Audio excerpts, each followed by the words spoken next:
प्रमेय 9.2 कहता है एक ही आधार और एक ही समांतर रेखाओं के बीच स्थित त्रिभुज क्षेत्रफल में बराबर होते हैं, ये सिद्ध करना है। तो इस प्रमेय में दिया क्या है कि दो त्रिभुज है जो एक ही आधार और एक ही समांतर रेखाओं के बीच स्थित है। तो हमें सिद्ध करना क्या, उसका क्षेत्रफल बराबर है। तो यहाँ पे जो दिया है हम पहले लिख के रखे हैं, फिगर भी बना लिए हैं, क्योंकि हाथ से बनाने में थोड़ा सही नहीं बनता है। तो एक ही आधार BC मान लेते हैं, एक ही आधार BC मान लेते हैं। यहाँ पे B और C जो है सो एक आधार है और एक ही समांतर रेखा मान लेते हैं L, ठीक है, ये मान लेते हैं L है। तो L समांतर BC, L और BC दो समांतर रेखा है, इनके बीच दो त्रिभुज है। तो मान लेते हैं एक त्रिभुज है ABC, एक त्रिभुज कौन सा हो गया ABC, और एक दूसरा त्रिभुज है BCD, ठीक है, यहाँ पे D लिखे। दूसरा त्रिभुज क्या है BCD है।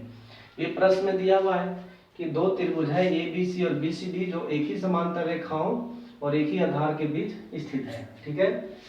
तो हमें सिद्ध करना क्या है, दोनों त्रिभुज का क्षेत्रफल बराबर है। तो हमें क्या सिद्ध करना, हमें सिद्ध करना है क्षेत्रफल ABC बराबर क्षेत्रफल BCD ये हमें सिद्ध करना है, ठीक है। तो बहुत सिंपल है, त्रिभुज का क्षेत्रफल जो है उसी का फॉर्मूला यूज करेंगे। तो उसके पहले क्या करेंगे, हम रचना करते हैं, ठीक है। रचना करने का जरूरत पड़ ही गया है क्योंकि इसमें हमको लंब खींचना पड़ेगा। A से BC पर लंब खींचेंगे, A से BC पर लंब खींचेंगे। तो लिखेंगे रचना में क्या लिखेंगे, AP, कोई भी नाम दे सकते हैं हम, ठीक है। AP लंब BC एवं D से खींचते हैं DQ लंब BC खींचा, ठीक है। अब एक चीज और ध्यान रखना है कि यदि दो समांतर रेखा है, ठीक है, दो समांतर रेखा है, इसके बीच कितना भी लंब खींचेंगे सबकी दूरी क्या होता है, बराबर होता है।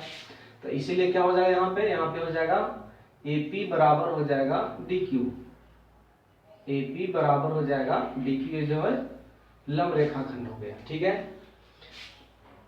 अब हम आगे चलेंगे, ये दोनों त्रिभुज का क्षेत्रफल निकालेंगे, प्रमेय सिद्ध हो जाएगा, ठीक है। AP बराबर DQ हो गया, यहाँ से लंब खींचेंगे, ठीक है। तो लंब खींचने के लिए हम क्या करेंगे, यहाँ से लंब खींच देते हैं, ठीक है। A से खींचेंगे BC पर और खींचेंगे D से BC पर, ठीक है। तो इसका नाम क्या दिए हम यहाँ पे दिए हैं AP और यहाँ पे दिए हैं DQ, ठीक है। अब ये दोनों त्रिभुज का क्षेत्रफल हम निकालेंगे, ठीक है। तो क्या लेंगे, त्रिभुज ABC का क्षेत्रफल, त्रिभुज ABC का क्षेत्रफल। अब त्रिभुज ABC का क्षेत्रफल कैसे निकालेंगे, समकोण त्रिभुज का फॉर्मूला होता है 1/2 आधार गुने ऊंचाई। तो ये फॉर्मूला हम लगाएंगे। तो यहाँ क्या हो जाएगा, त्रिभुज ABC में 1/2 गुने आधार, आधार तो दोनों का BC है, तो हम लिखेंगे BC, और ऊंचाई किस क्या है ABC का AP, तो यहाँ लिखेंगे AP, ठीक है। अब देखिए हम AP की जगह DQ लिख सकते हैं क्योंकि AP बराबर DQ है। तो यहाँ पे लिखेंगे 1/2 गुने BC गुने DQ, इसको हम समीकरण 1 लिख देंगे, ठीक है। अब हम निकालेंगे त्रिभुज BCD का क्षेत्रफल, त्रिभुज BCD का क्षेत्रफल, त्रिभुज BCD का क्षेत्रफल निकालेंगे, सेम फॉर्मूला 1/2 गुने आधार, आधार तो BC है और यहाँ ऊंचाई क्या है इसका DQ है, तो यहाँ लिखेंगे DQ, ये हो जाएगा समीकरण 2, ठीक है। अब समीकरण 1 और 2 में हम क्या दे सकते हैं, दोनों का RHS बराबर है, यहाँ BC गुने DQ, यहाँ भी BC गुने DQ है।